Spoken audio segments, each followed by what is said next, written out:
जो समाजवादी पार्टी की जो विचारधारा है, और हमारे राष्ट्रीय अध्यक्ष जी ने बहुत पहले भी और कई बार अनेका मंचों से अनेक बार उन्होंने ये बात बहुत स्पष्ट करी हो कि जो समाजवाद और जो समान विचारधारा के जो संवैधानिक समाजवाद है, जिसका प्राप्त करने का लक्ष्य हमारे पुरखों ने आजादी से पहले और आजादी के बाद जिन लोगों ने संविधान बनाया उसमें रखा है, तो जो लोग संवैधानिक समाजवाद के विचारधारा को मानते होंगे, उस तरह के सारे राजनीतिक दलों को एक मंच पे आने में हमें कोई दिक्कत नहीं है। आपने बात कहा, हमारे राष्ट्रीय नेता ने अनेकों बार कहा है कि जो भी हमारे समान विचारधारा के लोग हैं वो हमारे साथ आए, उनका स्वागत है। लेकिन आप भी स्पष्ट रूप से जानते हैं कि भारतीय जनता पार्टी को इस देश में तभी रोका जा सकता है जब उत्तर प्रदेश के 80 संसदीय सीटों में सबसे कम सीट जब भारतीय जनता पार्टी पाएगी, तभी भारतीय जनता पार्टी इस देश के सत्ता से जा पाएगी। और उत्तर प्रदेश में सबसे कम सीट पर लाने का अगर काम भारतीय जनता पार्टी को कोई करेगा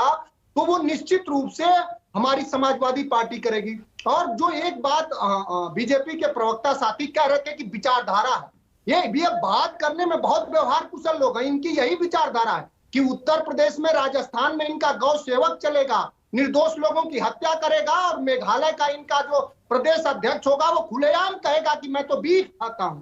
इस तरह के विचार, ये विचारधारा की भी बात करेंगे लोग। जो लोग 400 रुपए के सिलेंडर पर सिलेंडर लेके सड़कों पे बैठते थे, आज 1100 रुपए सिलेंडर है, वो उनका पता ही नहीं चल रहा। जो लोग जब देश में बेरोजगारी का मनोज एक सेकंड, मनोज मुद्दे बाद में, सुनिए मुद्दों पर हम रोज बहस करते हैं, रुकिए ना, उनका पता ही नहीं है। रुकिए मुद्दों पर हम रोज बहस करते हैं, आप उठा लीजिएगा थोड़ी देर बाद।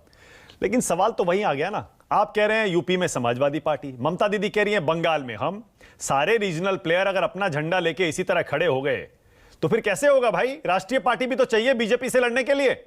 कांग्रेस पार्टी है वो सबसे बड़ी विपक्षी पार्टी, आप मानने को ही तैयार नहीं है उनका नेतृत्व।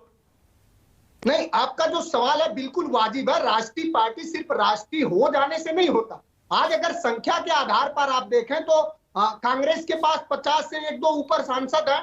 आज समाजवादी पार्टी को कम से कम आप ये तो मानेंगे कि उत्तर प्रदेश जहां 80 संसदीय सीट है वहां सबसे बड़ी पार्टी है। और विचारधारा के आधार पर लोगों के बुनियादी हक, लोकसभा में कितनी सीटें हैं भाई आपके पास? इस देश में नरेंद्र मोदी जी से माननीय प्रधानमंत्री और योगी आदित्यनाथ जी से कोई कड़ा सवाल अगर करने की हिम्मत रखता है तो सिर्फ अखिलेश यादव जी रखते हैं। हम किसी तरह का कोई समझौता नहीं चाहते हैं। लोगों के बुनियादी सवाल के साथ समाजवादी पार्टी खड़ी है। और आपको पुनः कई बार हमने बताया, समाजवादी पार्टी ही बीजेपी को उत्तर प्रदेश में हरा करके और देश, मतलब आप भी वही बात कह रहे हैं जो दीदी कह रही है, कोई गठबंधन नहीं होगा 24 में किसी के साथ?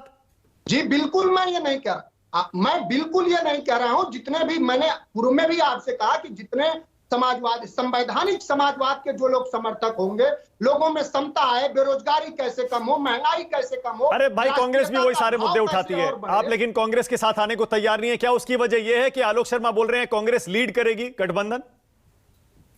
नहीं, देखिए, हम ये जो भी हमने एक बात आपसे कहा कि जो समान विचारधारा के लोग हैं, सबसे बड़ा जो सवाल है वो उठा है चेन्नई में, जो स्टालिन के मंच पर हमारे नेता ने कहा, और मैं समझता हूं कि आलोक भाई के भी राष्ट्रीय नेतृत्व ने कहा, वो सही बात कहा कि सवाल यह है कि भारतीय जनता पार्टी इस देश की सत्ता से कैसे बेदखल हो कि लोगों ठीक है, ओके, अजय आलोक को ले लें, उसके बाद आप पूछ लीजिएगा। अजय आलोक बिल्कुल बोले नहीं है। अजय आलोक